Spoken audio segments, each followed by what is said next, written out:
النهارده عملنا يا حبايبي مع بعض احلى مسقعه بطريقه بسيطه. قلينا البتنجان او شويناه في القلايه الهوائيه، وعملنا التسبيكه على البوتاجاز وجمعناها زي ما انتم شايفين كده. اكله جميله. خشوا الفيديو وشوفوا احنا عملنا ايه.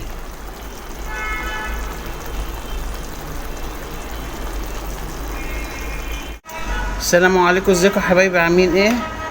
ان شاء الله يا حبايبي اعمل معاكم طبق مسقعه كده بسيط. انا هنا مقطعه البتنجان ونقعته في ميه وملح وخل، وصفيته من الميه مع كام قرن فلفل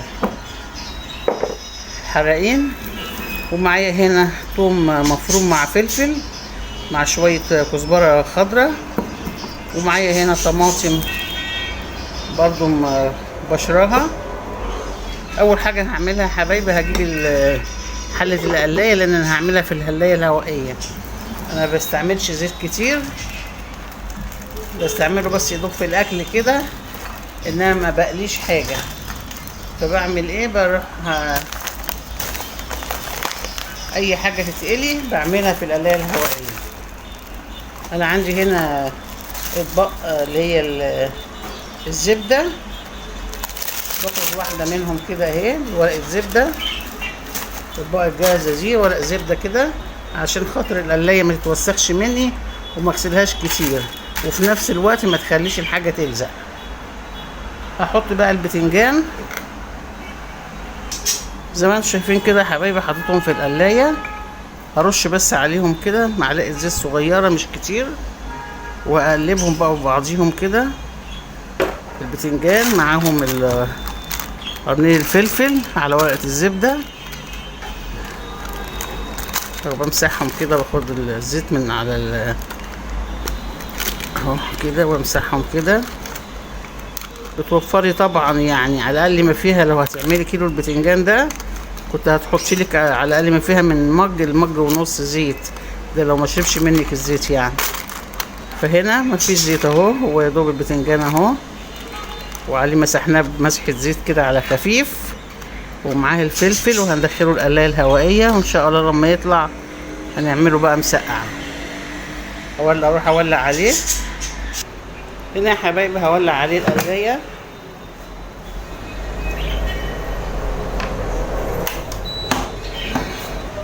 هنعملها بقى على درجه حراره البطاطس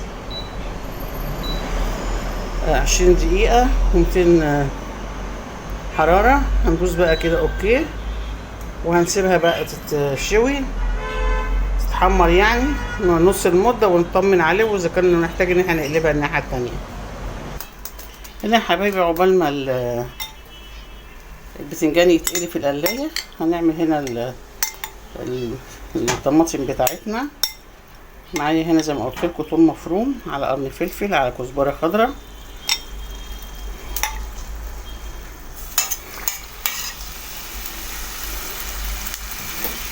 الاول بس ما تعمل ريحه كده، مش لازم نحرقها قوي. هننزل عليها الطماطم اللي احنا بشرينها،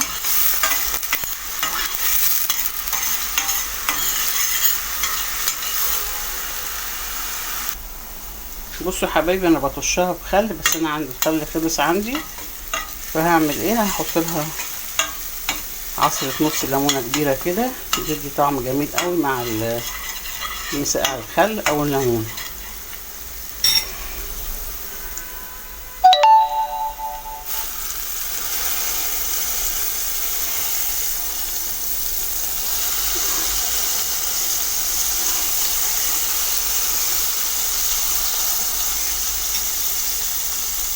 شيء كده بس.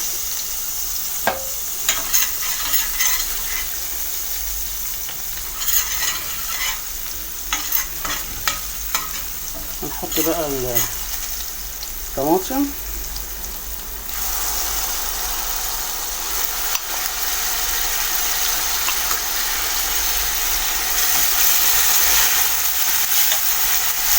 بس بعد كده بقى هنحط الكمون، وهحط شويه كزبره ناشفه، واذا لقيت القوطه لونها فاتح زي ما انتم شايفين كده هديها حته صلصه صغيره. ده يا حبايبي شويه كزبره ناشفه وكمون وشويه فلفل اسود هحطهم عليهم كده، وهحط حته معجون طماطم عشان لونها فاتح، حته مش كتير بتاع معلقه كده. وبعد كده هنحط برضو معلقه سكر صغيره علشان الحموضه. هنحضر الخلطه دي على ما البتنجان يتشوي في القلايه، هنجيبه ونحطه عليها ونكمل الاكله. ادي معلقه السكر اهي،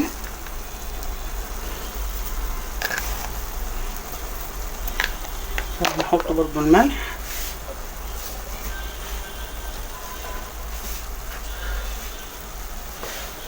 مش هكتر الملح لان انا كنت ناقعه البتنجان في ملح وخل، حبه صغيرين كده. هنقلبهم بقى لما تتسبك شويه ونزودها شويه ميه على ما البتنجان بقى يشوي، ونجيبه نحطه عليها.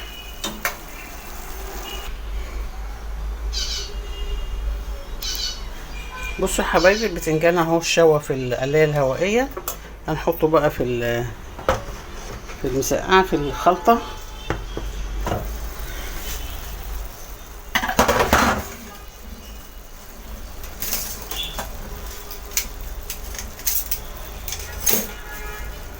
وانا يا حبايبي زرعه بصل اخضر جبت منه ورقتين، هنحطهم مع المسقعه، بيدي طعم حلو قوي للمسقعه.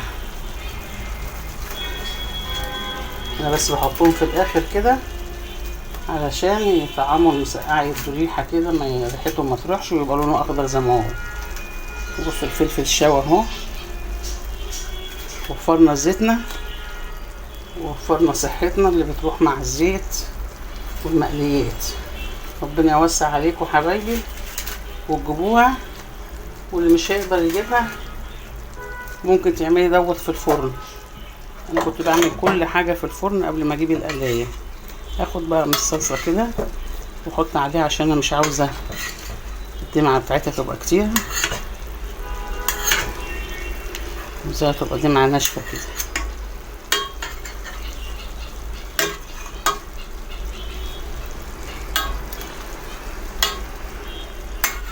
كنت بحط كل حاجه يا حبايبي في الفرن. البطاطس كنت بعملها مسلوقه نص 3/4 سليق كده، وعاملاها صوابع، واحطها في ورق على ورق زبده، واحطها في تحت الشوايه، وكانت بتطلع احلى بطاطس.